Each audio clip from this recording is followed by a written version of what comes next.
Hey guys, Chris here from Carolot Farm. I have a dirty little secret that I'm going to share with you today. So believe it or not, just about everything on the farm is overgrown, from the garden to the flower beds to the backyard.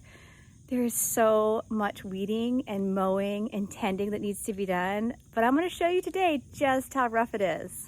One area that is not looking too shabby right now is the front yard, and I'll show you the front field. Now the front field, it's been newly mowed. We did have to buy a new mower. If you saw our mower mishap, we did catch our old mower on fire, and we have now purchased a zero-turn. Big fan. But not only does the field look good, you can see our front field fence is in the process of being painted. So we still have to finish painting the fence. It's a big endeavor, but we're well on our way. While I'm here in the front yard, you may have seen this bit of an eyesore in the background. Around the wellhead here, I was able to plant a couple of little bee balm plants that our neighbors gave us. And I have a really sweet hydrangea in here that a friend of mine was able to transplant or root, or however you say it. I don't know what she did, but I've got a really cool hydrangea here. It's overgrown with grass though, and staying on top of yet another flower bed might be more than I really can manage. So I'm on the fence about whether or not I just dig these plants up and put them somewhere else, or if we try to really tame them, but it's another thing that needs to be tackled. Depending on when you come to visit us here on the farm, sometimes I have really beautiful flowers beside the house. In the late summer, we had cosmos. The cosmos have all but died. I need to pull these up. These big, tall, like dead plants here, they're cosmos. It's a different variety though, and I don't like them because their seeds have barbs on them. I'm not a big fan. What I do like though, let me back up and show you. My brother's camper has come back for another winter play date here, little camper date. The cosmos I do like though are these really small, they're much more delicate little cosmo flowers, and their seeds do not have the barbs on them. So it's a slightly different variety. I'm a big fan of these. I don't like the really big ones though, so I definitely want to pull them out, haul them off to the woods. But again, my beautiful flower bed is not looking so beautiful right now. Where to next? Well, you can see the garden behind me. Along the garden fence, we have so much grass that is overgrown.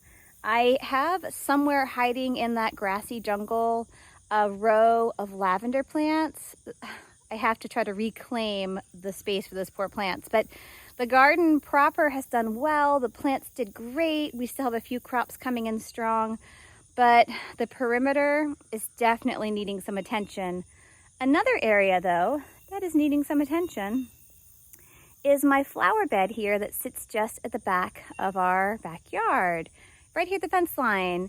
I had some really pretty zinnias, however you want to say it. But there's so much grass, you can't hardly see anything back here. So on my to-do list today is to tackle this bed. But wait, I'm not done. I've got a few more spaces to show you. Can you guess what this is here behind me? You can't even see the cinder block trim around it. This is our asparagus bed. We weeded this meticulously multiple times in the spring and early summer, and it is completely overgrown.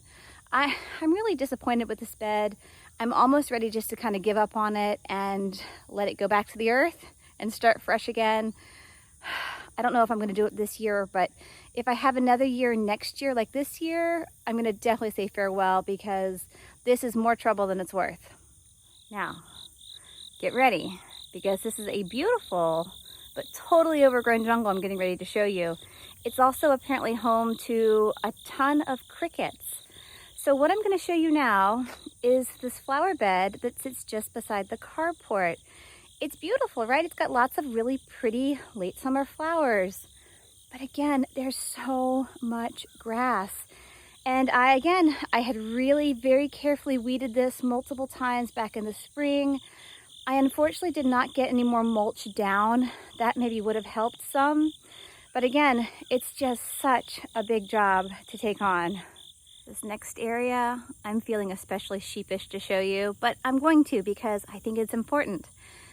This area with the shoulder-high fescue, this is where our grapes live. You can only see the grapes that have actually been tall enough to trellis here.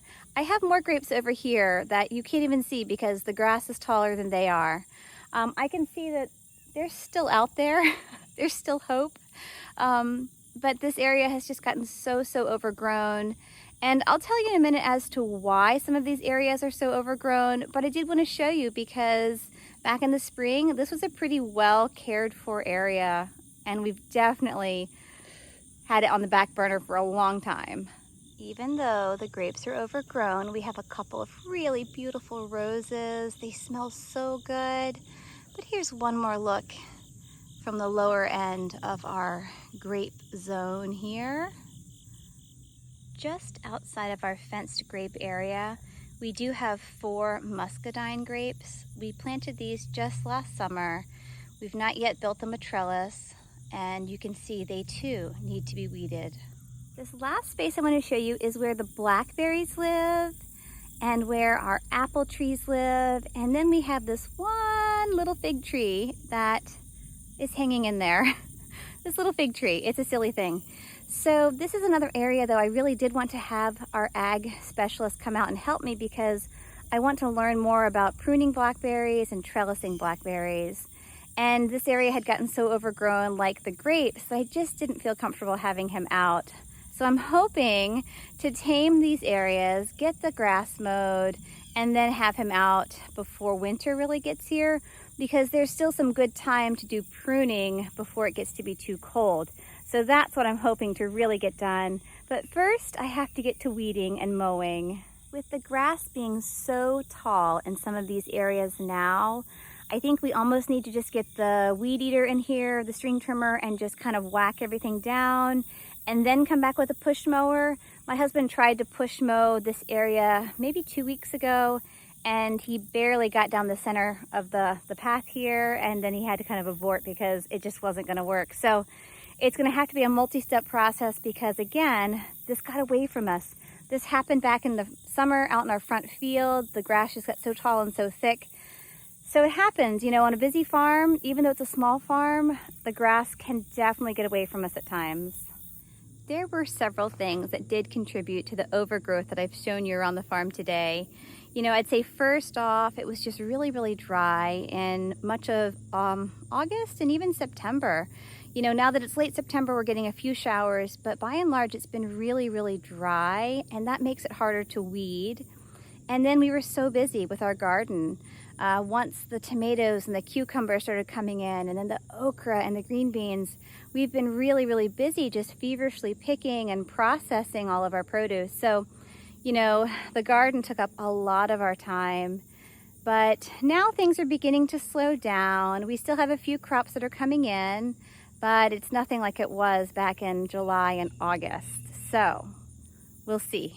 So now that I've shown you around all of our overgrown spaces, it happens so fast sometimes. I'm gonna trade in my ball cap for my big brim sun hat. I've got my sun shirt on, and I'm just gonna spend the next few hours weeding, and I'll see if I can't get some pictures to show you kind of when I'm done for the day. I'm sure I will not finish these spaces all up today, but I'm gonna set to work and see just how much I can get done. I've only just really gotten started here at this bed in the backyard, and I think I just want to share that for us, what seems to be the biggest culprit from a weed perspective is the grass, and especially the wiregrass. You know, we have wiregrass all over the farm, and there's a time and a place for it. It's a good, sturdy, hardy grass, but it is really hard to keep from encroaching and choking out our plants because it's coming at these poor plants from both sides. So wiregrass is the bane of our gardening right now. Now, my asparagus bed, I have only done the smallest amount here, and I bet you I spent as much time here as I did in that other garden area, the flower bed at the backyard. I'm really I'm really torn about what to do here. I feel like it's a losing battle, and I hate to be a Debbie Downer, but you know, there's so much grass that is really deeply like penetrated into this bed. We have so many other weeds that are really taking hold. So I'm gonna try to spruce it up this fall, but I just know that all I'm getting is like the surface. I'm not really getting all of those roots, and they're just gonna come back, and they're gonna come back stronger and thicker. So again, I'm not really sure what I'm ultimately gonna do here with this bed, but it'll take me several more days. You know, again, I was out here for over an hour in just this little patch here. You know, it looks like nothing. And I need some more rain, like I told you. I'll get back out here, keep working on it. But I don't know, you know, come spring, we might just pull up all of these cinder blocks that you can just begin to see now, you know. They were so covered with grass. We might just pull them up and just, you know, level it and let it be what it'll be. So we'll see, time will tell. I've got my wheelbarrow full of grass and my discard bucket here behind me that has the really gnarly, nasty weeds in it. You know it's bad when you have to get a pair of like needle nose pliers to pull the weeds out of your bed. So again, that's one more thing. Like this is not something I want to continue to battle with, and I'm about ready to throw in the towel. I do want to share that this asparagus bed was one of the very first raised beds that we built here on the farm, and I would have to guess it's anywhere from 8 to 10 or even 12 years old. So it's been here for a long time, but this year was just especially difficult with the weeds and the grass. As frustrating as it can be to have your spaces overgrown, there is a silver lining, and that is this. The butterflies and the birds and the other little critters and creatures are still able to find the flowers, build their homes, and have that safe haven. So as difficult as it can be to live with these spaces in that rough condition, do know that other animals are still very happy to have them just like they are. I want to say thank you for joining me today. I hope you've enjoyed this glimpse around the farm. Not everything is always in tip-top shape, and that's how life is sometimes. Sometimes you have to triage, you know, what needs to be done. So now that we're heading into fall, though, I really am hopeful that in the next month, the month of October, I can work to really regain some of these spaces that have gotten a little unruly over the last few months. And I hope to have an update to show just the progress we've made and hopefully how much tidier things are by the end of October. So check back soon, and I hope your flowers, your garden, your farm, your home are doing just as lovely, even if they're in a little more of a wild state as this. Bye, guys.